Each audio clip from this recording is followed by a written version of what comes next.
Now let me ask you a question that will fundamentally transform how you see one of humanity's greatest achievements and make you question the very fabric of modern civilization. What would have happened if man had never walked on the moon? Imagine waking up tomorrow in a world where the most iconic moment of the 20th century never occurred. There's no grainy footage of Neil Armstrong descending a ladder. There's no famous quote about one small step for man. There's no American flag planted in the lunar dust. The moon remains what it had been for all of human history, a distant, untouchable celestial body that humans could only dream about reaching. Now imagine that this isn't just about missing one historic moment. Imagine that the absence of the moon landing creates a cascade of changes so profound that the world of 2025 is almost unrecognizable. The technology in your pocket, the geopolitical balance of power, the environmental movement, the entire way humanity sees itself in the cosmos, all of it fundamentally altered because 12 men never walked on the lunar surface between 1969 and 1972. This isn't hypothetical speculation. This is a serious examination of how one achievement, driven by Cold War competition and human ambition, created ripple effects that touch every aspect of modern life. Stay with me until the very end, because what you're about to discover will make you see the moon in the night sky differently, will make you understand that history isn't just a series of isolated events, but a complex web of interconnected consequences where changing one thread unravels the entire tapestry.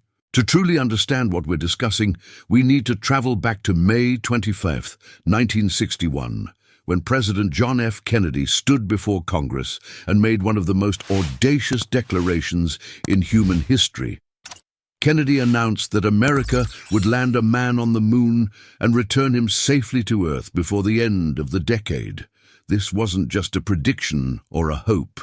It was a commitment of national will and resources on a scale rarely seen in peacetime. At the time Kennedy made this speech, America had exactly 15 minutes of human spaceflight experience, the suborbital flight of Alan Shepard earlier that month.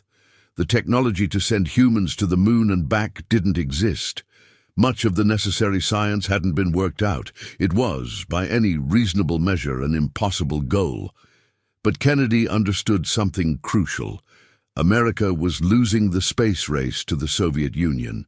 The Soviets had launched Sputnik in 1957, had sent the first living creature into orbit, and in April 1961 had put the first human, Yuri Gagarin, into space. America needed a dramatic goal that would capture global imagination and demonstrate American technological and ideological superiority. The moon landing was chosen not because it was easy, as Kennedy would later say, but because it was hard, because that goal would serve to organize and measure the best of American energies and skills. Now let's imagine a different path, an alternate 1961, where Kennedy makes a different calculation. Perhaps he decides that a lunar landing is too expensive, too risky, too uncertain. Maybe his advisors convince him that America should focus on more achievable goals in Earth orbit. Or perhaps Kennedy is never president at all, assassinated before taking office or losing the 1960 election to Richard Nixon by a slightly wider margin. In this alternate timeline, America continues competing with the Soviet Union in space, but without the singular focus on reaching the moon. Both nations develop space stations, conduct longer orbital missions, send unmanned probes to explore the solar system, but the dramatic goal of landing humans on another world is perpetually postponed, always just a few years away, never quite urgent enough to justify the enormous expense and risk. The Soviet Union, without the pressure of competing to reach the moon first, focuses its space efforts differently, perhaps on military applications or on establishing a permanent orbital presence. The space race continues, but it's a different race with different finish lines. The immediate consequence of this alternate timeline is that the Apollo program, which employed over 400,000 people at its peak and cost roughly $280 billion in today's dollars, never happens. That's $280 billion that either isn't spent at all, reducing the national debt, or is allocated to other programs. In the 1960s, America is fighting the Vietnam War, grappling with civil rights struggles, and launching the Great Society programs to combat poverty. In our timeline, critics of the space program argued that money spent on reaching the moon should instead address problems on Earth.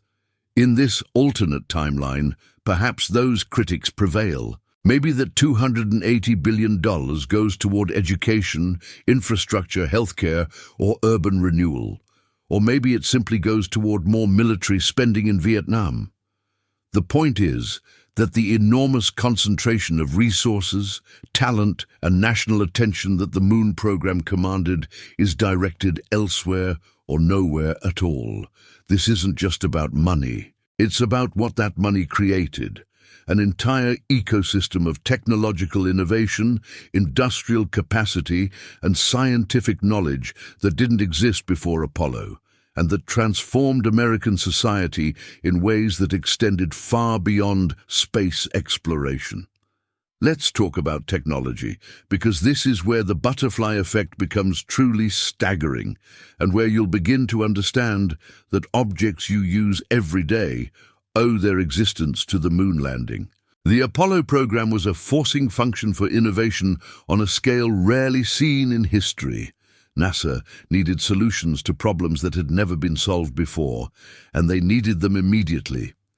The integrated circuit, the microchip, that is the foundation of all modern computing, existed before Apollo but was expensive, unreliable, and had no real market. The Apollo guidance computer, which navigated the spacecraft to the moon, required thousands of integrated circuits that had to work flawlessly in the harsh environment of space.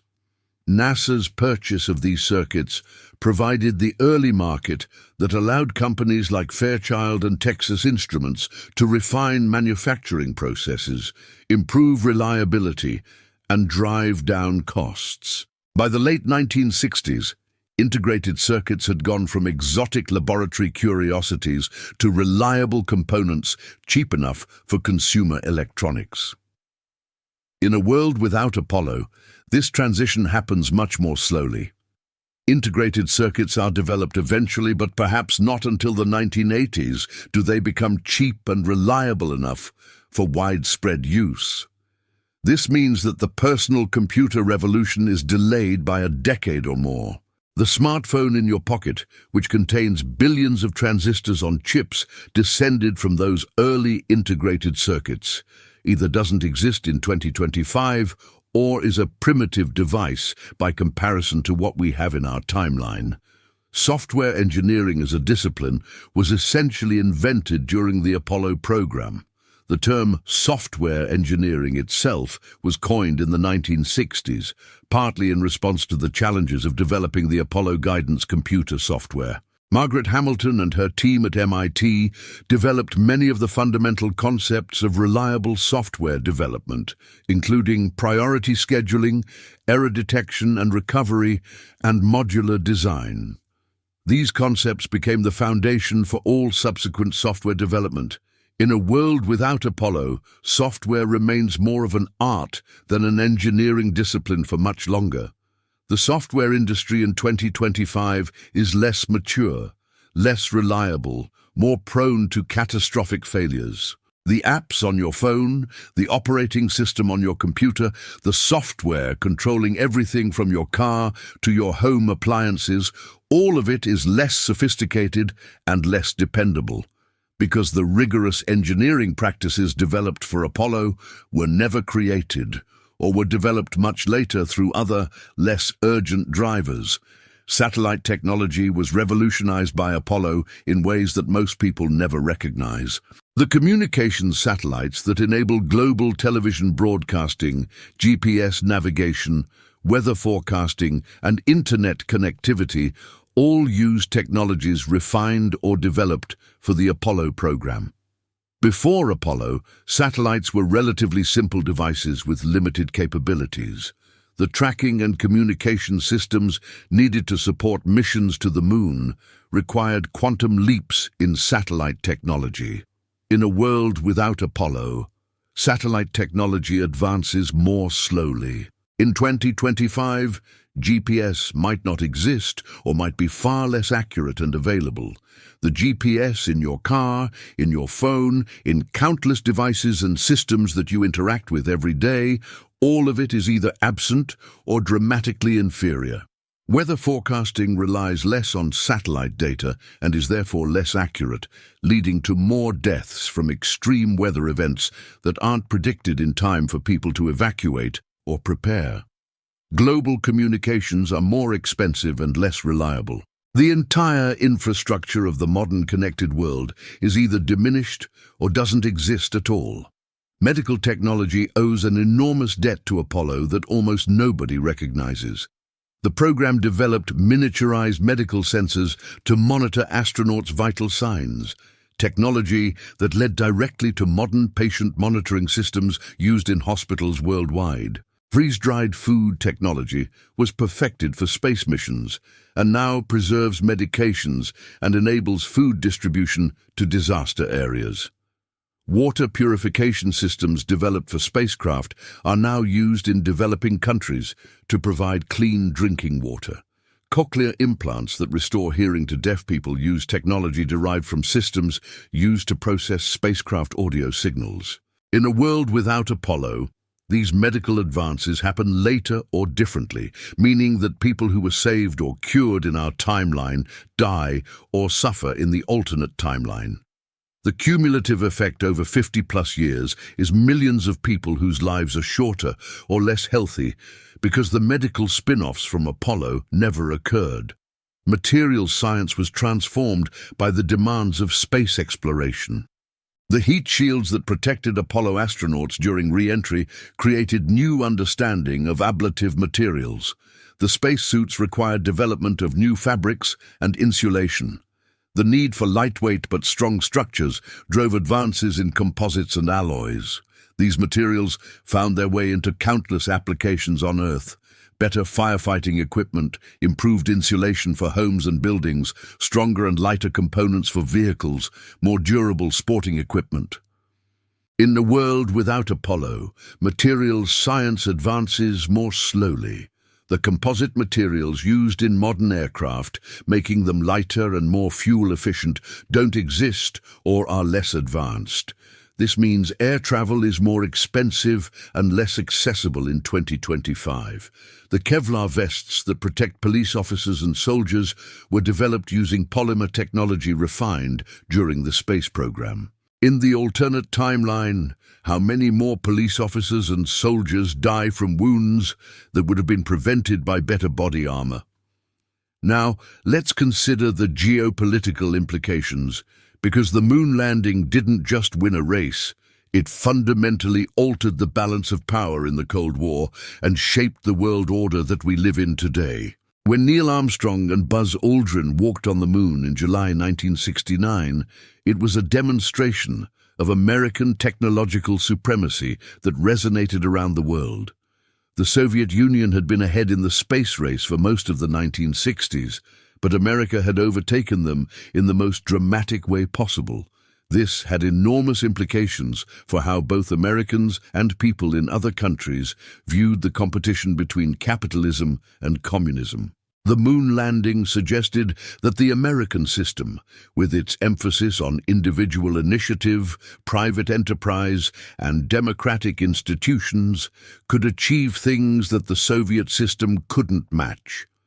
This influenced political debates and decisions in countries around the world. In our timeline, the 1970s saw many developing countries that had been leaning towards Soviet-style socialism, instead choosing to align more closely with the West. The moon landing wasn't the only factor in these decisions, but it was a powerful symbol that shaped perceptions. In a world without the moon landing, the Soviet Union maintains its lead in space throughout the 1970s. Soviet prestige is higher, American prestige is lower. This shifts the balance in the Cold War in subtle but important ways. Countries that aligned with America in our timeline might instead remain non-aligned or even tilt toward the Soviet Union. The entire map of Cold War alliances looks different. Perhaps more countries in Africa, Asia, and Latin America adopt Soviet-style socialism. Perhaps the Soviet Union itself survives longer because it doesn't suffer the psychological blow of losing the space race. In our timeline, the Soviet Union essentially gave up trying to reach the moon after Apollo, and this defeat contributed to a broader sense of declining Soviet capabilities. The Soviet Union collapsed in 1991, but in this alternate timeline, where America never demonstrated such dramatic superiority, maybe the USSR survives through the 1990s and into the 21st century. The world of 2025 might still have a Soviet Union, or at least might have experienced a different process of Soviet collapse that left the post-Soviet world looking very different from what we know. The environmental movement has deep connections to the moon landing that most people never consider. The famous Earthrise photograph taken by Apollo 8 astronaut William Anders in 1968, showing Earth rising above the lunar horizon, became one of the most influential images in history. It showed Earth as a fragile blue marble floating in the void of space, with no visible borders, no separation between nations, just one beautiful and vulnerable planet. This image is credited with helping spark the modern environmental movement. The first Earth Day was held in 1970, just months after the Apollo 11 landing, and organizers explicitly cited the perspective provided by space exploration as an inspiration. In a world without Apollo, without those images of Earth from space, does the environmental movement develop the same urgency? Perhaps environmental awareness still grows in response to pollution, species extinction, and other problems, but without the powerful visual metaphor of Earth as a lonely island in space, the movement might be less effective at capturing public imagination and political attention. In 2025, environmental protections might be weaker, climate change might be even more advanced, and humanity might be even less prepared to address global environmental challenges. The cultural impact of the moon landing is almost impossible to overstate, and its absence would create a radically different cultural landscape. The moon landing was a shared human achievement that united people across national, political, and social boundaries. For a brief moment in July 1969, hundreds of millions of people around the world watched together as humans set foot on another world. This created a sense of possibility, a feeling that humanity could achieve anything if we committed ourselves to it. The optimism of the late 1960s and early 1970s about technology and progress was fueled in large part by the success of Apollo. In a world without the moon landing, that optimism might be much more muted.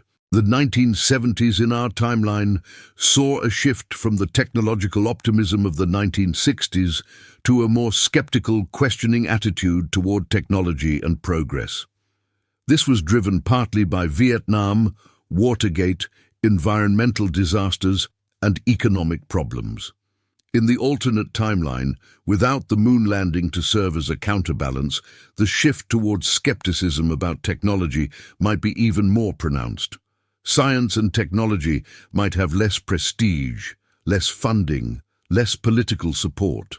This creates a feedback loop where less investment in science and technology leads to fewer breakthroughs, which further reduces confidence and investment. Education was profoundly impacted by the moon landing in ways that shaped entire generations. The excitement of the space race inspired millions of young people to pursue careers in science, technology, engineering, and mathematics. Universities expanded their programs in these fields to meet the demand. Government and corporate investment in STEM education increased dramatically. The generation that grew up watching the moon landing created many of the technological innovations that define the late 20th and early 21st centuries. In a world without the moon landing, fewer young people are inspired to become scientists and engineers. STEM education receives less emphasis and less funding. The talent pool in these fields is smaller and less capable. This has cascading effects as each generation produces fewer scientists and engineers, and the pace of technological progress slows progressively more over time. By 2025, the technological capabilities of humanity might be a generation behind what they are in our timeline, simply because fewer talented people chose to dedicate their lives to advancing science and technology. Let's talk about something that might seem trivial, but actually reveals deep truths about human psychology and culture. The presence of the moon in popular culture and human imagination. Before Apollo, the moon was a place of mystery and romance. Science fiction writers imagined moon bases and lunar civilizations. The moon was a symbol of the impossible, the unreachable. After Apollo, the moon became a place that humans had been, a tourist destination that only 12 people had visited, but that anyone could see on television.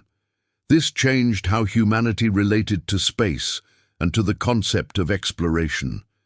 The moon became something we had achieved rather than something we aspired to. In a world without Apollo, the moon in 2025 is still the mysterious, unreachable object it was in 1960. Science fiction hasn't had to adapt to the reality of what the moon actually is, an airless, barren rock with no life and no resources of immediate value. Perhaps in this alternate timeline, science fiction remains more fantastical, less grounded in scientific reality, because we haven't had the sobering experience of seeing what extraterrestrial environments are actually like. Or perhaps the continued mystery of the moon keeps public interest in space exploration higher, because we haven't already achieved the most obvious goal and discovered that there's nothing particularly exciting there. The entire aerospace industry was built on the foundation of Apollo. The contractors who worked on the moon program, companies like Boeing, North American Aviation, Grumman, and IBM, developed capabilities and expertise that they then applied to commercial aviation, defense, and other industries. The supply chain that supported Apollo, involving thousands of companies across America, created an industrial base that could tackle complex technological challenges. In a world without Apollo, this industrial capacity doesn't develop or develops much more slowly. The commercial aircraft you fly on in 2025 are less advanced, less safe, less efficient. The aviation industry employs fewer people and generates less economic growth.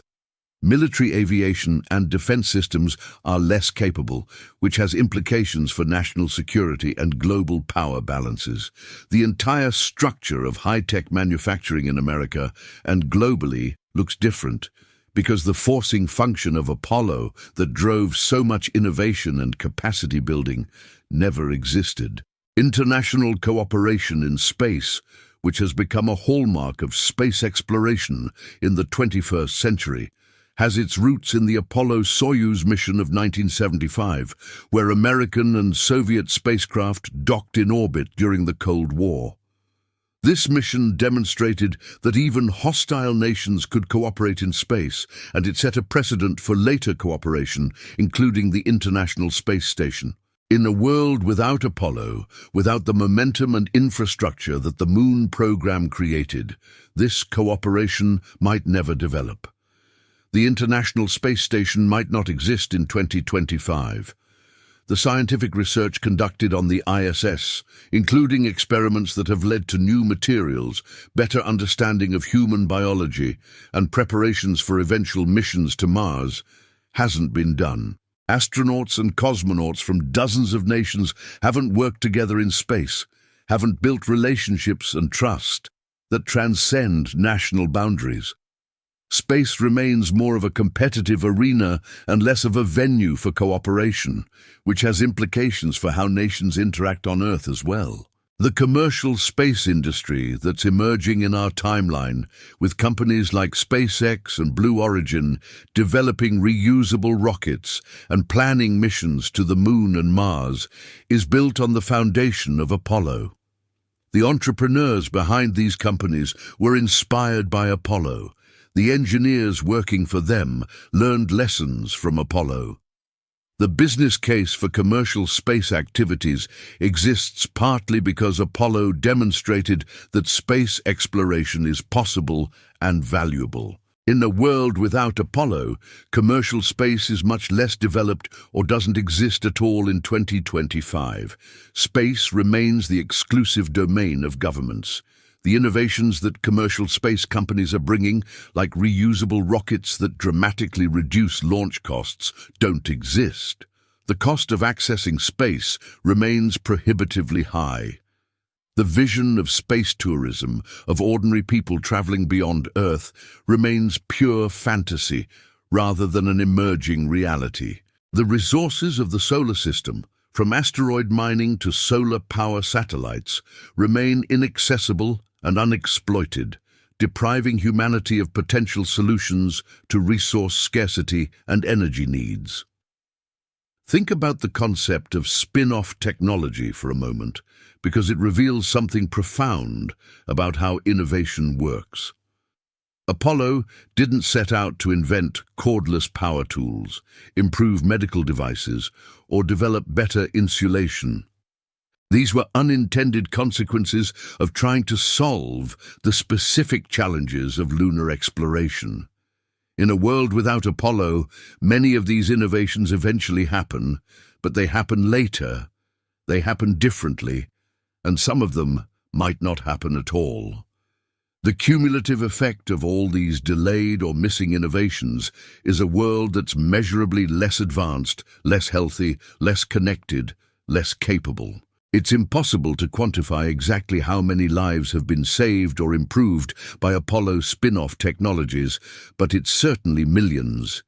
In the alternate timeline, those millions of people die earlier, suffer more, have fewer opportunities, simply because the forcing function of trying to reach the moon never drove the innovations that would have helped them. The psychological impact on humanity of seeing ourselves from space, of recognizing Earth as a single interconnected system rather than a collection of separate nations, has been profound. This perspective, sometimes called the overview effect, has influenced everything from environmental policy to international relations to philosophy and religion. Astronauts who have seen Earth from space consistently report that the experience changed their fundamental understanding of what it means to be human. The photographs and videos from space have brought a version of this perspective to billions of people who will never leave Earth. In a world without Apollo, without this perspective, humanity remains more parochial, more focused on local and national concerns, less aware of our common fate as inhabitants of a single planet. The challenges that require global cooperation, like climate change, pandemics, and nuclear proliferation, might be even harder to address because we lack the shared understanding that we're all on the same small planet with nowhere else to go. Let's consider what the world of November 2025 actually looks like in this alternate timeline. Space exploration exists, but it's more limited, focused on Earth orbit and unmanned probes to other planets. No human has traveled beyond low Earth orbit. The moon is still pristine, untouched by human feet, still primarily an object of scientific study and romantic contemplation rather than a place humans have visited.